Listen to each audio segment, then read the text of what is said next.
Hello friends, welcome to Abbe's food கேலி. இன்றைக்கி நம்ம சேனலில் ஒரு சூப்பரான வெஜிடபிள் பாஸ்தா எப்படி செய்கிறதுன்னு தான் பார்க்க போகிறோம். இந்த ரெசிபி எப்படி செய்கிறதுன்னு பார்க்குறதுக்கு முன்னாடி நீங்கள் இன்னும் நம்ம சேனலை சப்ஸ்கிரைப் பண்ணலன்னா சப்ஸ்கிரைப் பண்ணிக்கோங்க. பக்கத்தில் இருக்க பெல் ஐக்கானை ப்ரெஸ் பண்ணி ஆல் என்ற ஆப்ஷனை கிளிக் பண்ணி வச்சுக்கோங்க. அப்போ தான் நான் போடுற நெக்ஸ்ட் வீடியோஸ்க்கு உங்களுக்கு நோட்டிஃபிகேஷன்ஸ் வரும். இப்போ வாங்க இந்த ரெசிபி எப்படி செய்கிறதுன்னு பார்க்கலாம். இந்த ரெசிபி செய்கிறதுக்கு பார்த்தீங்கன்னா ஃபஸ்ட்டு அடுப்பில் ஒரு பாத்திரம் வச்சு அதில் 4 கப் அளவுக்கு தண்ணி சேர்த்துருக்கேன். தண்ணி இந்த மாதிரி கொதிக்கிற ஸ்டேஜில் வரப்போ தேவையான அளவு உப்பு சேர்த்துக்கலாம். உப்பு சேர்த்துட்டு இது கூட கொஞ்சமாக எண்ணெய் சேர்த்துக்கலாம். இப்போ இதில் 2 கப் அளவுக்கு பாஸ்தாவை சேர்த்துடலாம். இந்த பாஸ்தா ஒரு 7லேருந்து 8 நிமிஷம் வேகணும். 80% அளவுக்கு குக் ஆகி வரணும். இப்போ பாருங்கள், பாஸ்தாலாம் நல்லா பெருசாகி வந்திருக்கு, நல்லா குக்கும் ஆயிடுச்சு. இப்போ இதை இந்த மாதிரி ஒரு பாத்திரத்தில் போட்டு தண்ணி ஊற்றி நல்லா அலசி எடுத்து வச்சுக்கோங்க. நல்லா சுடு தண்ணியெல்லாம் வடிகட்டிட்டு இந்த மாதிரி பச்சை தண்ணி போட்டு நல்லா இதை வாஷ் பண்ணிக்கோங்க. வாஷ் பண்ணதுக்கப்புறமா இதில் கொஞ்சமாக எண்ணெய் சேர்த்துக்கோங்க. எண்ணெய் சேர்த்துட்டு நல்லா இதை இந்த மாதிரி கலந்து விட்டுருங்க. ஏன்னா நம்ம இந்த பாஸ்தாவை கொஞ்சம் நேரம் விட்டோன்னா லைட்டாக ஒட்டுற மாதிரி ஆகிடும். நீங்கள் எண்ணெய் சேர்த்துட்டே இந்த மாதிரி பண்ணிட்டீங்கன்னா நல்லா ஒட்டாமல் வரும், அதுக்காக தான். இப்போ இது இருக்கட்டும்.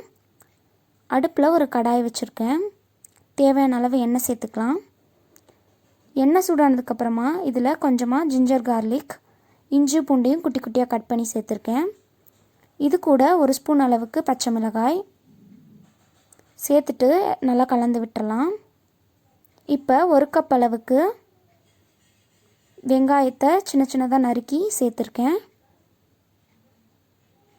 வெங்காயம் ஓரளவுக்கு வதங்கினதுக்கப்புறமா இதில் 2லேருந்து 3 தக்காளியை இந்த மாதிரி குட்டி குட்டியாக கட் பண்ணி சேர்த்துருக்கேன்.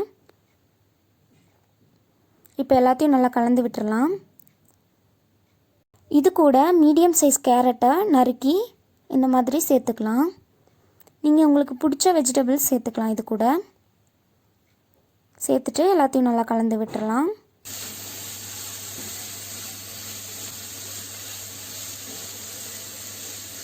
வெஜிடபிள்ஸ் எல்லாம் கொஞ்சம் வேகணும்.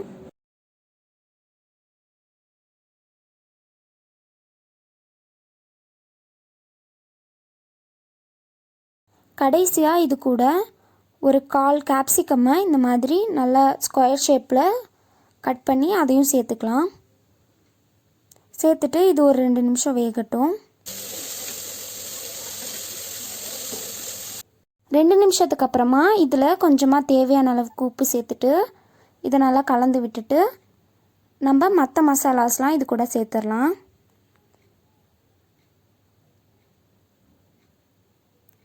ஒன்றரை ஸ்பூன் அளவுக்கு மிளகாய்த்தூள் உங்களுக்கு காரத்துக்கு ஏற்ற மாதிரி அட்ஜஸ்ட் பண்ணிக்கோங்க. அதே மாதிரி 1/2 டீஸ்பூன் அளவுக்கு கரம் மசாலா. இது கூட 2 டீஸ்பூன் அளவுக்கு டொமேட்டோ சாஸ். அதே மாதிரி 2 டீஸ்பூன் அளவுக்கு சில்லி சாஸும் சேர்த்துக்கலாம்.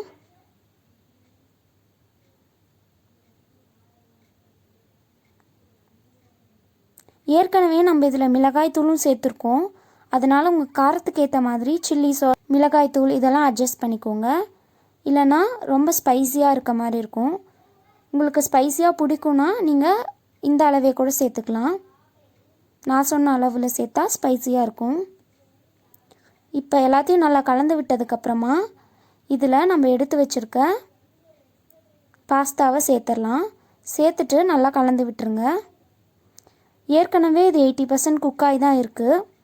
அதனால் ஒரு 2 நிமிஷம் அளவுக்கு மட்டும் அடுப்பில் வச்சு நல்லா மிக்ஸ் பண்ணதுக்கப்புறமா நம்ம ஆஃப் பண்ணிடலாம்.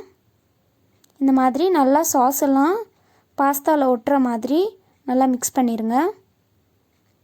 மிக்ஸ் பண்ணதுக்கப்புறமா கடைசியாக கொஞ்சமாக கொத்தமல்லி தழையை இந்த மாதிரி மேலே தூவி விட்டுறலாம்.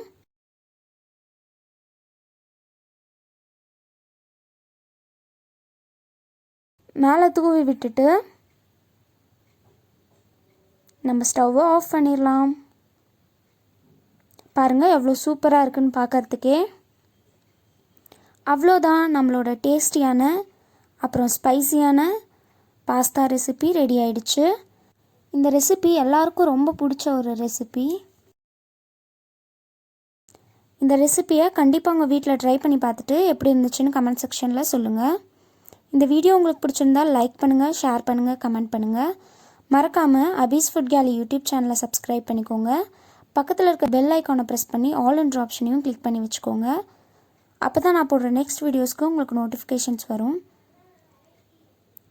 இந்த வீடியோவை கடைசி வரைக்கும் பார்த்ததுக்கு ரொம்ப தேங்க்ஸ்.